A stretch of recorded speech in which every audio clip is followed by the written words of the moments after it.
अस्सलाम वालेकुम। Pakistan defence analysis में खुशामदीद। आमतौर पे हम लेटेस्ट डिफेंस न्यूज़ को कवर कर रहे होते हैं, लेकिन आज की वीडियो में हम साहब के ग्रिपेन JAS-39 और JF-17 थंडर के बारे में बात करेंगे। आमतौर पे जब फाइटर जेट्स के कंपैरिजन किए जाते हैं तो नंबर्स उनमें बहुत अहम रोल प्ले करते हैं, लेकिन इसमें हम उनको उनके हवाले से दी गई स्टेटमेंट्स और उनके डिप्लॉयमेंट एक्सपीरियंस के बारे में भी बात करेंगे। तो शुरुआत हम JAS-39 ग्रिपेन से करते हैं। ग्रिपेन को, जो कि स्वीडिश फाइटर जेट है और जिसे स्वीडिश में ग्रिपा कहा जाता है, उसको 1979 में फाइटर अटैक और रिकॉनेसेंस मिशंस के लिए चूज़ किया गया था।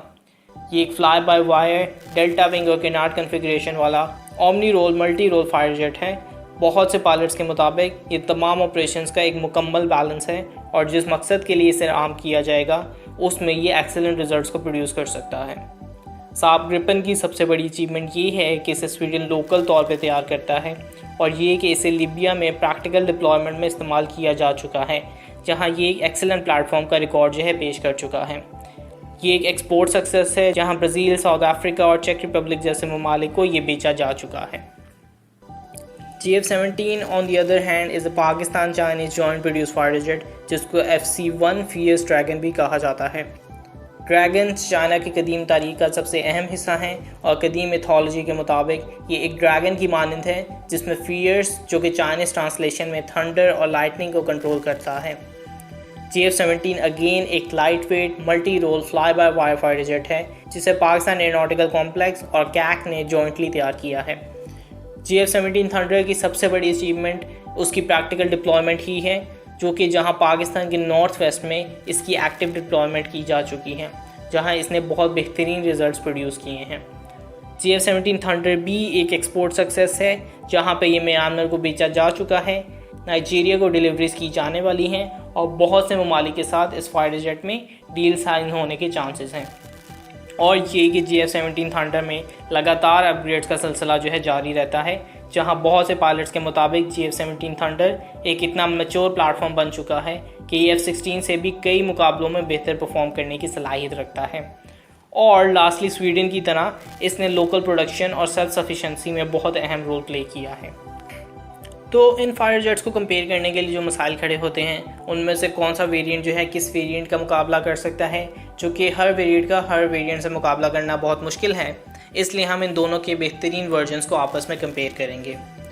इसके अलावा उससे एक और कंडीशंस भी मैच हो सकती है, और हालांकि ओवर द टाइम जो है अपग्रेड्स में इलेक्ट्रॉनिक वॉरफेयर सूट्स को और सॉफ्टवेयर्स को अपग्रेड करने पे ज़्यादा तवज्जो दी जाती है, लेकिन उसके बेहतरीन एयरफ्रेम्स का हम मुकाबला भी कर सकते हैं, जिसमें वक्त के साथ बेहतरी लाई गई है। तो बेहतरीन फाइटर जेट्स के बेहतरीन एवियोनिक सूट्स के साथ आपस में कंपैरिजन किए जा सकते हैं। Now with in visual range में जो है एक्सपर्ट्स के मुताबिक ग्रिपेन एक बेहतरीन नहीं लेकिन बहुत बेहतर जेट है। ग्रिपेन ने एक बार लीबिया में डिप्लॉयमेंट की हुई है, इसने बहुत अच्छे रिजल्ट शो किए हैं और इसका डिज़ाइन जो है बहुत चीज़ को पुल करने की सलाहियत रखता है, लेकिन इसमें थ्रस्ट टू वेट रेशो के जो है वाज़े इशूज़ मौजूद हैं। ग्रिपेन बगैर किसी लोड आउट के जो है अपने गिवन स्पेक्स को परफॉर्म कर सकता है, लेकिन किसी भी कॉन्फ़िगरेशन में और स्पेशली इस केस में जो है एयर टू एयर कॉन्फ़िगरेशन में इसे थ्रस्ट टू वेट रेशियो में प्रॉब्लम आती है। एक यूरोफाइटर टाइफून के पायलट ने जो है अपने इंटरव्यू में ग्रिपेन को ईजी किल डिक्लेयर किया हुआ है। JF-17 दूसरे हाथ में जो है F-16 का DNA रखता है। JF-17 और ग्रिपेन हालांकि सेम वेट कैटेगरी में पोजीशन होते हैं, लेकिन ये JF-17 फाइटर जेट जो है मुकाबलतन कम वेट रखता है और वेट स्केल और थ्रस्ट टू वेट रेशियो के हिसाब से ये परफॉर्मेंस वाइज बहुत बेहतर परफॉर्म कर सकता है। जो अहम चीज़ है वो ये कि JF-17 F-16 से कुछ चीज़ों में बेहतर परफॉर्म कर सकता है, और apart from initial 180 degree turn F-16 से इसने कई मौक़ों पे बेहतर परफॉर्मेंस की है, और F-16 ने जो है कई मौक़ों पे इवन यूरोफाइटर टाइफून को भी ज़ेर किया हुआ है। तो अगर विद इन विजुअल रेंज की बात करें तो ग्रिपेन के पास शॉर्ट रेंज में जो है RST मौजूद है, AIM-9 मौजूद है, ए डार्टर मिसाइल जो है, ये तीनों मिसाइल इसके पास मौजूद हैं। JF-17 on the other hand उसके पास PL-5 और AIM-9 भी उसके पास मौजूद हैं, जिसमें दोनों के पास जो है AIM-9 शायद सबसे बेहतरीन मिसाइल हैं। तो इन दी एंड शायद सबसे ज़्यादा पायलट की एबिलिटी को मैटर किया जाएगा, और ये चीज़ वाज़ेह है कि पायलट की एबिलिटी डॉग फाइट के अंदर जो है वो सबसे ज़्यादा अहम रखती है। इस विद इन विजुअल रेंज के अंदर जो है सबसे ज़्यादा पायलट्स के स्किल जो है सामने आएंगे। तो जो पायलट जो है बेहतर परफॉर्म करेगा, आई थिंक बैलेंस के हिसाब से दोनों के पास जो है सेम तरह के वेपन्स मौजूद हैं, तो इन दी एंड रिजल्ट जो है वो बेहतर पायलट की एबिलिटी की वजह से जीता जा सकता है। हाउएवर GF-17 थंडर को मूवमेंट में थोड़ा सा एज हो सकता है, स्पेशली अज्यूमिंग कि RD-93 का इम्प्रूव वर्जन RD-93MA इसमें इंटीग्रेट किया जाएगा, लेकिन अल्टीमेटली यहाँ पे पायलट्स की एबिलिटी ज़्यादा अहम होगी, चूँकि ज़्यादातर पैरामीटर जो हैं आपस में काफ़ी बैलेंस्ड हैं। BVR की डोमेन में बगैर इंटीग्रेटेड इन्वायरमेंट के अगर दोनों एयर फोर्सेस को एक दूसरे के एग्जैक्ट रेंजेस मालूम नहीं हैं तो फिर standard hot and cold engagement होगी। ग्रिपन EF के अंदर जो है Raven ES-05 Selex X band AESA radar मौजूद है, जबकि BVR के डोमेन में ग्रिपन के पास बहुत ही पोर्टेंट AIM-120C7 मौजूद है और MBDA का मीटियोर मिसाइल मौजूद है। इसके अलावा ये R-Darter भी कैरी कर सकता है। ये तमाम मिसाइल और एक्स बैंड का एसा रेडार ES-05 रेवन रेडार जो है, इसके साथ ये एक बहुत लीथल कॉम्बिनेशन मौजूद है। GF-17 उसको प्राइमरी तौर पे PL-15 से काउंटर करेगा, लेकिन एक BVR SD-10 का एडवांस वर्जन SD-10B भी जल्द पाकिस्तान में मौजूद होगा।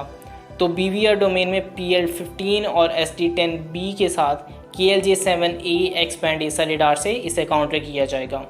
ES-05 जो है 1.5 मीटर स्केल के RCS को 120 किलोमीटर से डिटेक्ट कर सकता है। GF-17 अपनी A-to-A कन्फिगरेशन में 3 मीटर स्केल का RCS रखता है, तो ग्रिपन 120 प्लस किलोमीटर से इसको डिटेक्ट कर सकता है। KLJ-7A के हवाले से मुख्तलिफ वक्तों में बताया गया है कि 5 मीटर के क्रॉस सेक्शन को 170 किलोमीटर से डिटेक्ट कर सकेगा, लेकिन इसके TRP मॉड्यूल्स, मुख्तलिफ स्टेटमेंट्स और मुख्तलिफ अजम्पशन से ये मालूम होता है कि 5 मीटर के रेडार क्रॉस सेक्शन को ये 200 किलोमीटर से डिटेक्ट करेगा और 3 मीटर के RCS को ये 170 किलोमीटर से डिटेक्ट करेगा। ग्रिपन का RCS जो है 1.5 मीटर स्केल है, तो तकरीबन 170 माइनस से ये डिटेक्ट करना शुरू करेगा, यानी 121 से 169 किलोमीटर के अंदर अंदर इन दोनों फाइटर जेट्स की हॉट एंड कोल्ड स्क्रैम्बल का असल में पता चलेगा। जहां GF-17 थंडर को एडवांटेज हो सकता है वो ये कि PL-15 दोनों AMRAAM और मीटियोर से, स्पेशली मीटियोर से चंद किलोमीटर जो है वो एक्सीड करता है, यानी एस्टिमेटेड 300 के मुकाबले में 350 किलोमीटर के डिस्टेंस से ट्रैवल कर सकता है, तो शायद कुछ किलोमीटर्स का PL-15 को एडवांटेज हो।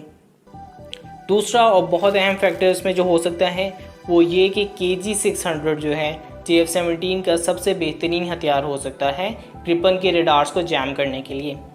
ग्रिपन के पास अपने रेडार जैमर्स मौजूद हैं और ग्रिपन जो है किसी तरह से भी पीछे नहीं है, और एरेक्सिस इलेक्ट्रॉनिक वॉरफेयर पॉड भी साफ की जानिब से बहुत प्रीमियर पॉड है, तो ये इस 50 किलोमीटर के डिस्टेंस के अंदर इन दोनों फाइटर जेट का बहुत अहम रोल होगा।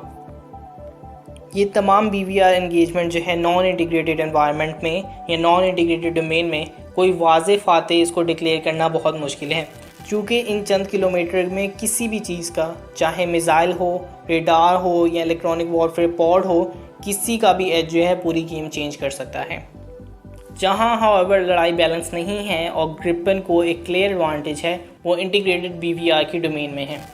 ग्रिपन E के अंदर 2 डेटा लिंक्स मौजूद हैं जो कि बेहतर रेट से लेजिलेट डेटा ट्रांसफ़र कर सकते हैं, और नॉट नेसेसरली रफाल या दूसरे फाइटर जेट से नहीं, लेकिन इस स्पेशल केस में GF-17 थंडर का सबसे बड़ा इंटीग्रेटेड एलाय जो है यानी SAP 2000 स्वीडन का ही बनाया हुआ है।